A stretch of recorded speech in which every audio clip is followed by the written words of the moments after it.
Islamic Research Center. Assalamu alaikum wa rahmatullahi wa barakatuh. Program खुदरा आज तरीक़ international Islamic research centre studio आगाज़ में कनेम इन्नल हम्दुलिल्लाह नहमदुहु व नस्तईनुहु व नस्तग़फिरुहु व नऊज़ु बिल्लाहि मिन शुरूरि अनफुसिना व मिन सय्यिआति अमालिना मन यहदिहिल्लाहु फला मुज़िल्ल लहु व मन युज़लिल फला हादिय लहु व अशहदु अन ला इलाहा इल्लल्लाह वहदहु ला शरीक लहु वअशहदु अन्न मुहम्मदन अब्दुहु व रसूलुहु अम्मा बाद फ़अऊज़ु बिल्लाहि अस्समीइल अलीम मिनश शैतानिर रजीम मिन हमज़िहि व नफ़ख़िहि व नफ़सिहि रब्बि इश्रह ली सदरी व यस्सिर ली अमरी वहलुल उक़दतम मिन लिसानी यफ़क़हू क़ौली अल्लाहुम्मा रब्बि ज़िदनी इल्मा रब्बि ज़िदनी इल्मा रब्बि ज़िदनी इल्मा। अऊज़ु बिल्लाहि मिनश शैतानिर रजीम।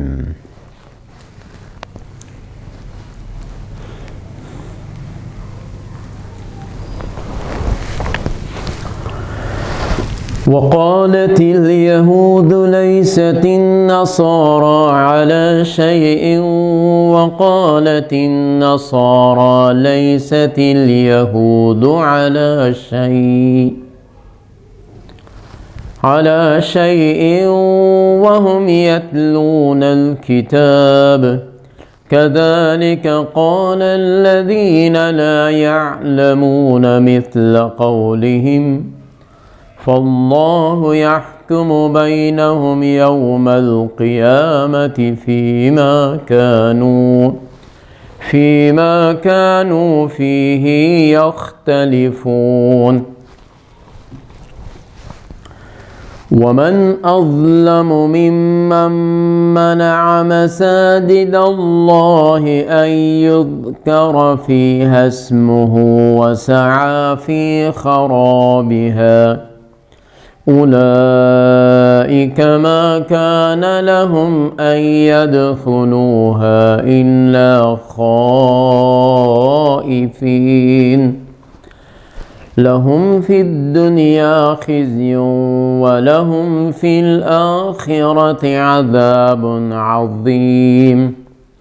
वलिल्लाहिल मशरिक़ु वल मग़रिब फ़अय्नमा तुवल्लू फ़थम्म वजहुल्लाह इन्नल्लाह वासिअन अलीम। सदक़ल्लाहुल अज़ीम।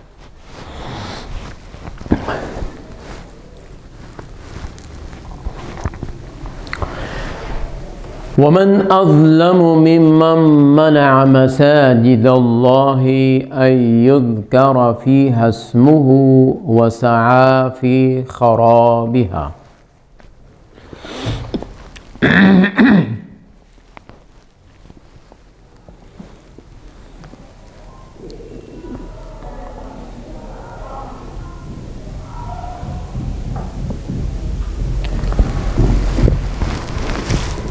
वमन अज़लमु از آن شخص کرده ظالمتر کدام شخص شده میتواند که مردم را از مساجد الله از رفتن به طرف مساجد منع میکند ان یذکر فیها اسمه این که در آن مساجد یاد خداوند را کرده می شود ذکر خداوند را کرده می شود عبادت خداوند را کرده می شود و سعی فی خرابها و کوشش می کند تا که آن مساجد را آن محل عبادت را خراب کند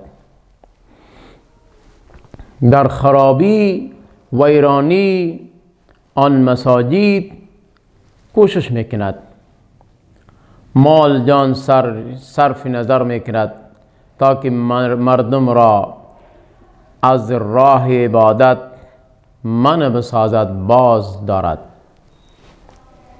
اولئک ما کان لهم،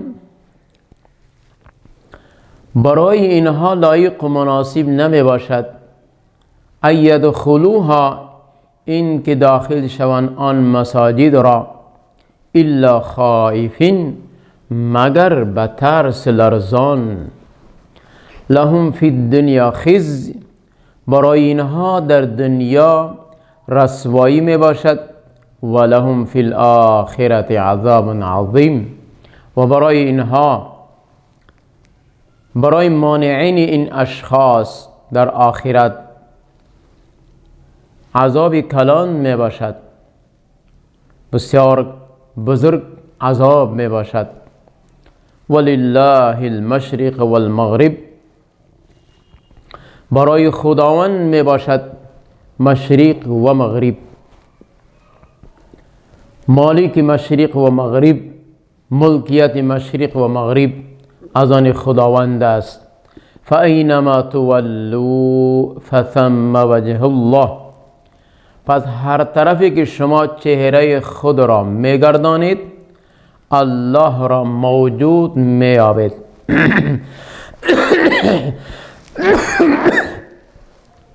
هر طرفی که چهره خود را میگردانید، الله را موجود میابید، الله موجود میباشد. ان الله واسع علیم، الله وسعت علم، دارای وسعت و علم باشد. علم خداوند وسیع است، در هر مقام، هر جا و مقام را به اعتبار علم قدرتش احاطه کرده است. لہذا از علم خداوند هیچ چیز پوشیده نمی باشد. و من اظلم ممن منع مساجد الله، الله رب العالمین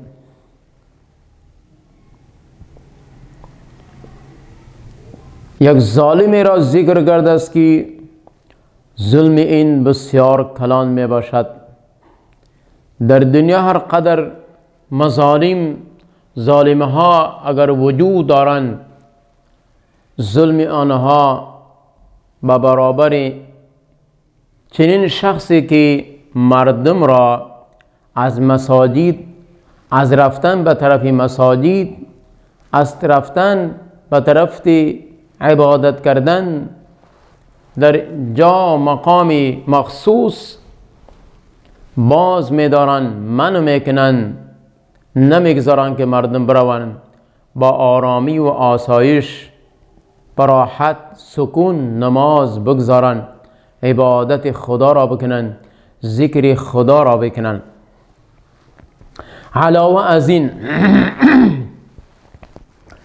چنین شخص ظالم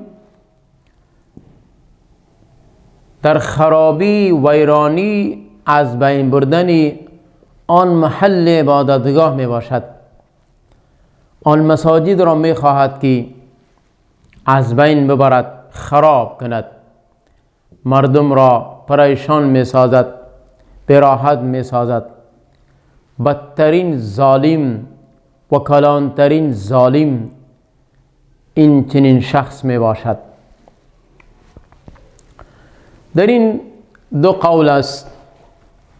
بعد قول این است که مردم نصارا در بیت المقدس غلیظ، ناپاک اشیا می انداختند تا که مسلمانها در بیت المقدس داخل نشوند. این افعالهای ناشایسته‌ایشان این بود که تا که سد راه شود، نفرت بر مردم مسلمان وارد شود و از عبادت یک سو یک طرف شوند. یک دوم، زمانی که بخت النصر بالای بیت المقدس حمله کرد، این مردم نصارا همراه این بخت نصر یکجا شده، معاون و مددگار حامی جور شده، بالای بیت المقدس حمله کردند. برخلاف مردم یهود. و همچنین مشرکین عرب، مشرکین اهل مکه نیز مسلمانها را تکالیف مختلف در بعض اوقات و در بعض محلات به انفرادی و اجتماعی توانستند که با مسلمانها رنج غم دوک اظهار کنند، حتی اینکه رسول اکرم صلی الله علیه و آله و سلم و مسلمانها را مجبور ساختند به هجرت. خداوند برای پیغمبرش حکم داد که هجرت کن طرف مدینه و مسلمانها به طرف حبش رفتند. این مشرکین ظلمشان بود که در مکه مکرمه بالای مسلمانها تشدد میکردند، به انواع مختلف رنج تکلیف غم میرسانیدند، لط و کوب میکردند. مسلمانها را منع میساختند تا اینکه طرف بیت الله نروند، طواف کنند، عبادت کنند. حتی اینکه در صلح حدیبیه رسول اکرم صلی الله علیه و آله و سلم همراه صحابه کرام قربانی ها گرفته طرف بیت الله می آمدند، لیکن مشرکین اهل مکه این مظالم رسول اکرم صلی الله علیه و آله و سلم را و صحابه کرام را نگذاشتند که طرف بیت الله بیایند، طواف کنند، عبادت کنند. در مقام دیتوا در آن محل الله برای پیغمبرش حکم داد. پیغمبر گرامی صلی الله علیه و آله و سلم در آن مقام قربانی خود را، هر چیز را به اکمال تمام رسانید، صلح شد، واپس طرفی مدینه منوره رفت. بعداً الله رب العالمین فتح مکه را برای پیغمبرش آسانی داد، خوشخبری بشارت داد، فتح صورت گرفت، مسلمانها آمده دوباره طرف بیت الله عبادات، طواف خود و قربانی خود را جاری ساختند.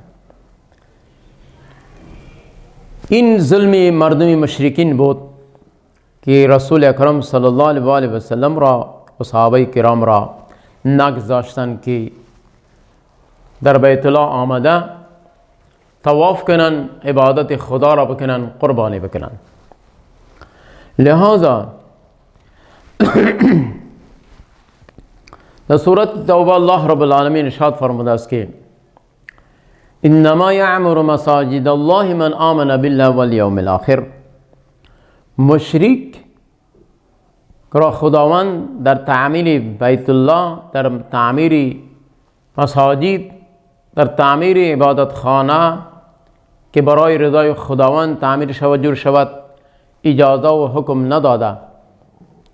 کسی که ایمان به الله و بر روز یوم البعث آورده است، آن تعمیر مساجد الله و آن مقامی که خاص برای رضای خداوند تعمیر کرده می شود، معبد است، بنای مساجد است، بیت الله، این تعمیر آباد کردن این مساجد بیت الله فقط مکلف مسئولیت و اشخاص هایی میکنن که آنها ایمان دارن به الله و به روز آخرت. بعد از فتح مکه الله رب العالمین برای مردم مشرکین قانون وضع کرد، من فرمود فلا يقربوا المسجد الحرام بعد عامهم هذا إنما المشركون نجس فلا يقربوا المسجد الحرام بعد عامهم هذا. مشرک نجس پلید می باشد. مردم مشرک الله رب العالمین کلمه نجس ذکر کرده است. نجس پلید غلیظ می باشد از نگاه افعال، کردار، عقیده، روحاً و جسماً پلید می باشد. لہذا برای مردم مشرکین بعد از فتح مکه اجازت نمی باشد، برای مردم کفار و مشرکین اجازت نمی باشد که در داخل بیت الله داخل شوند و همچنین عباداتی که برهنه می کردن، لباسهای خود را خارج می کردن، فتاق می کشیدن، با دستهایشان چک می زدن، این قسم عبادات بود این مردم مشرکین انجام می دادند. الله رب العالمین من فرمود قانون وضع کرد که بعد از امروز، بعد از فتح مکه، چنین عبادات در اینجا کردن جایز نمی باشد. شما اینها را از اطراف اهل مکه خارج کنید. لہذا چنین اشخاصها زمانی که اینها اگر میخواهند که مردم را در هر مقام، در هر گوشه و هر وقتی که بوده باشد، اگر چنین شخص دارای چنین صفت بوده باشد، صفت را دارا بوده باشد که مردم را از رفتن به طرف مساجد، عبادت خانه ها منع کنند، این شخص بسیار ظلم کرده است که مقابل این ظلم دیگر ظلم نخواهد بود. بسیار عظیم، کلان، بزرگ ظلم باشد.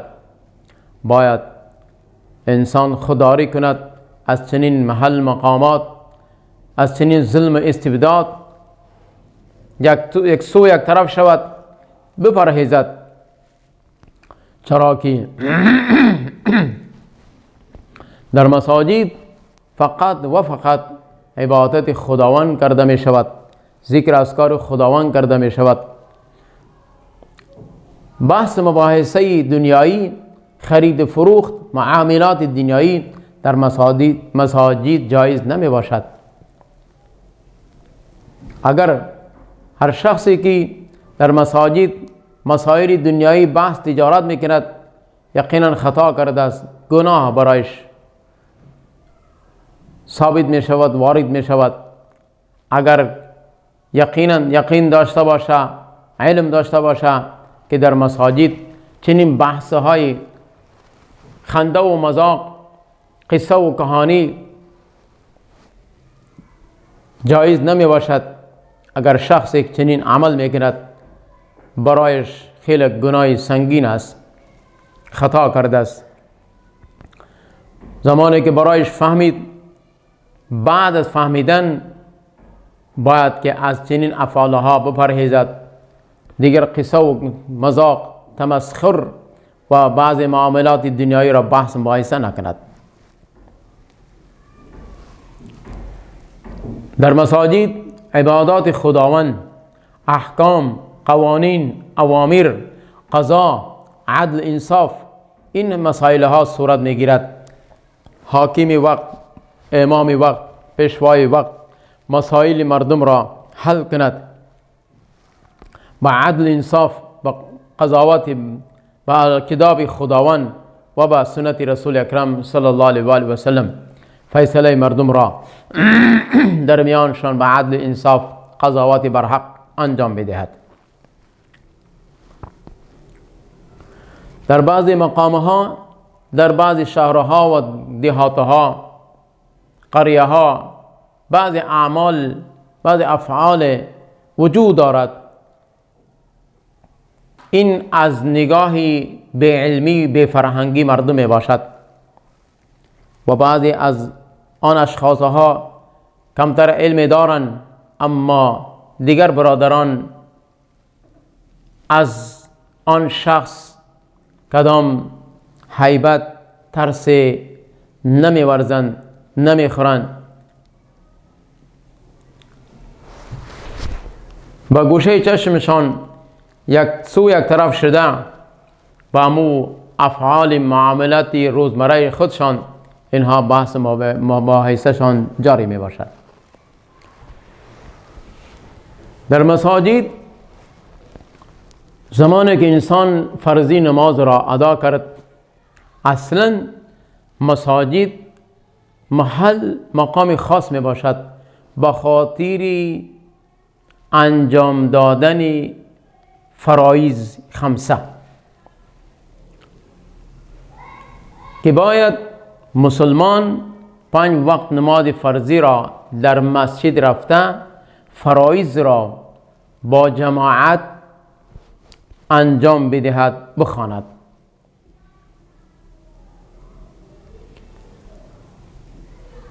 اگر کدام شرعی مسائل بوده باشد، بیمار بوده باشد، معذور بوده باشد، برای چنین شخص اجازت می باشد که در خانهش نماز بخواند. لیکن بدون عذر شرعی قطعیت نگاه شریعت اجازت نمی باشد که در خانهش نماز به تنهاییش ادا کند. در معاملات امروزی به نام کرونا مردم را وحشت دهشت انداخته در خانه هایشان محصور شدن، عبادات خود را انجام می دهند، در حالی که در شریعت محمدی صلی الله علیه و سلم از چنین عبادات منع فرموده است. پیامبر گرامی صلی الله علیه و سلم کدام بیماری، مصیبت، مشکلات بالای مردم قومی آید، باید که مردم رجوع به طرف خداوند بکنند، یک مشت یک جا شده همگی نماز بخوانند، فرایض را پابندی بکنند و 2 رکعت نفل بخوانند، نزد خداوند توبه کنند، از خداوند ادعا کنند، مطالبه کنند به خاطر آن پریشانی، بیماری، وبا، تا که خداوند این مرض، بیماری، وبا را دور کند از بالای مردم. لیکن افسوس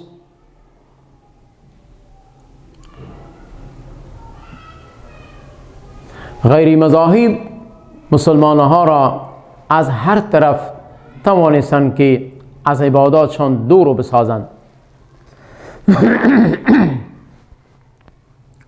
مسلمان فقط نامش مسلمان مانده است، در عملش خالی پیاده شده است.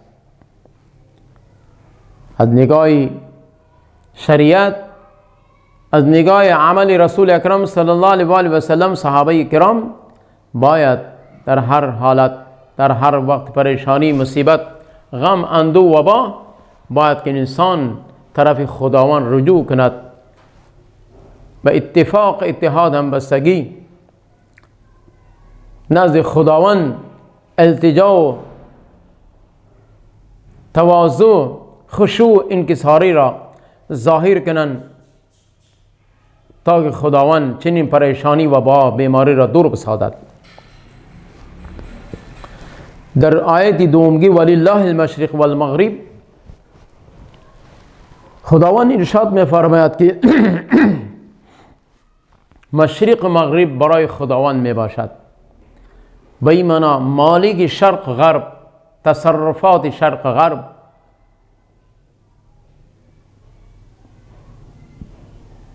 برای آن ذاتی است که این زمین و آسمان آفریده است. زمانی که شرق غرب برای آن می باشد، مالک آن می باشد، مالک حقیقی آن می باشد، فَإِنَّمَا تُوَلُّ فَثَمَّ وَجْهُ اللَّهِ.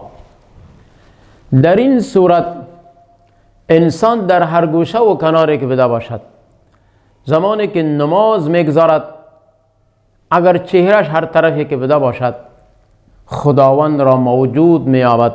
خداوند در آنجا به اعتبار علم قدرتش حاضر و ناظر می باشد. بعض اقوال این است که رسول اکرم صلی الله علیه و سلم تا زمانی که در مکه مکرمه بود، قبل از هجرت، پیش از هجرت، در حالی که بیت الله پیش رو موجود بود، لیکن طرف بیت المقدس چهره خود را و همراه صحابه همچنین چهره شنا متوجه میکردن طرف بیت المقدس نماز ادا میکردن. بعد از هجرت تا یک مدت تقریبا 16-17 ماه رسول اکرم صلی الله علیه و سلم طرف بیت المقدس نماز میگذارید. بعد از 17 ماه پیامبر گرامی صلی الله علیه و سلم قبل از اینم تمنا و خواهش داشت که بعد چهره ما، قبله ما طرف بیت الله شود. الله رب العالمین حکم ارشاد فرمود، حکم نازل فرمود، قانون وضع کرد. اولین نسخ بود که در اسلام بود، این تبدیل قبله بود.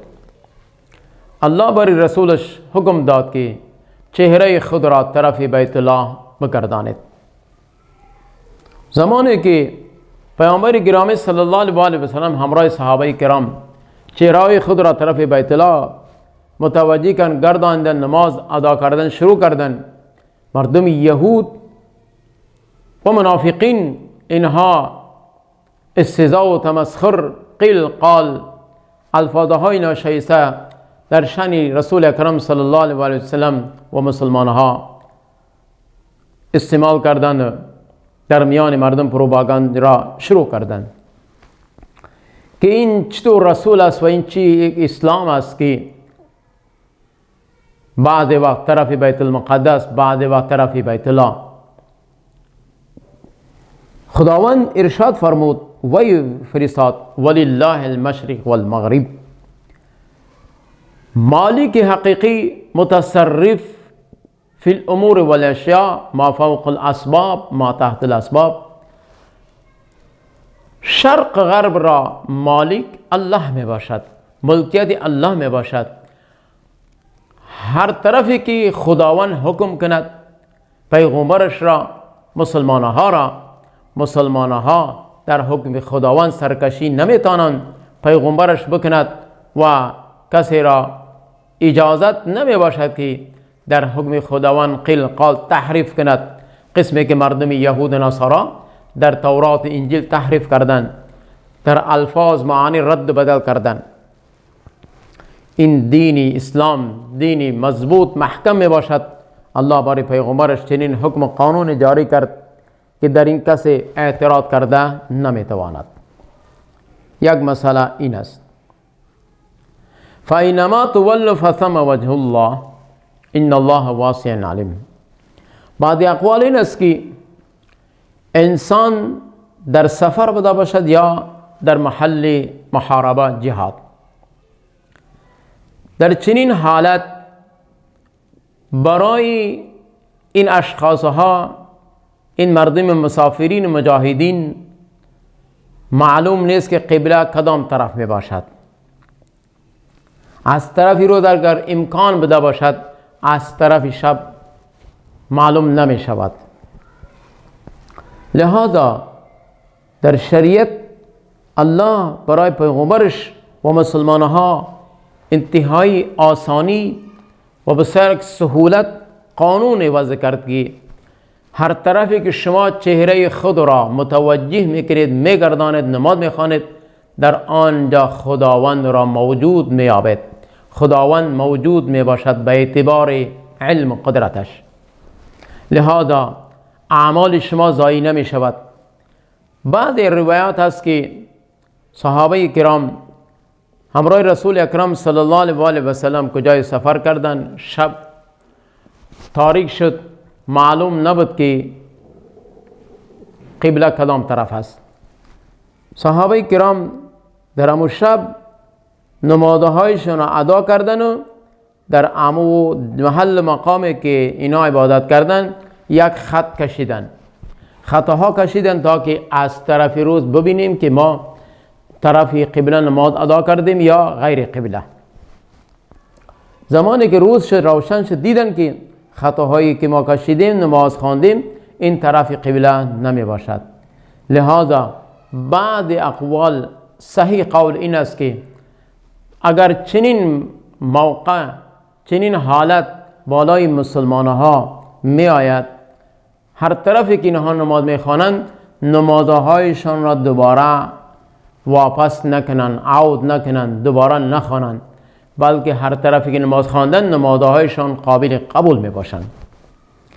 اگر در چنین حالات سفر در بالای خچیر بده باشد، اسب بده باشد، یا در بالای موتر بده باشد، کشتی بده باشد، یا طیاره بده باشد، در کدام سواری که سوار بده باشد، به هر طرفی که رخ سواری هست مسلمان می تواند که نماز خود را ادا بکند. در این کدام ممانعت، کدام قید شرط نمی باشد. برای مسلمان اجازت می باشد، این از طرف خداوند رخصت می باشد. خداوند ارشاد فرموده که ان الله واسع علیم، الله علمش وسیع می باشد، علم خداوند وسیع می باشد. به این معنا که نیت انسان، توجه و رجوع انسان به طرف خداوند بده باشه، عاجزی و انکساری داشته باشه، الله را برای الله که هیچ عمل پوشیده نمی باشد. علم خداوند در هر مقام رسیده می باشد، موجود می باشد. لہذا مسلمان ناامیدی را اظهار نکند، شک و تردد را اظهار نکند و یقین کاملش عبادت خود را انجام بدهد، بخواند، خداوند قبول میکند و خداوند در هر مقام به اعتبار علم قدرتش موجود می باشد. اقول قول هذا استغفر الله لي ولكم ولسائر المسلمين سبحانك اللهم وبحمدك اشهد ان لا اله الا انت استغفرك واتوب اليك وصلى الله على النبي.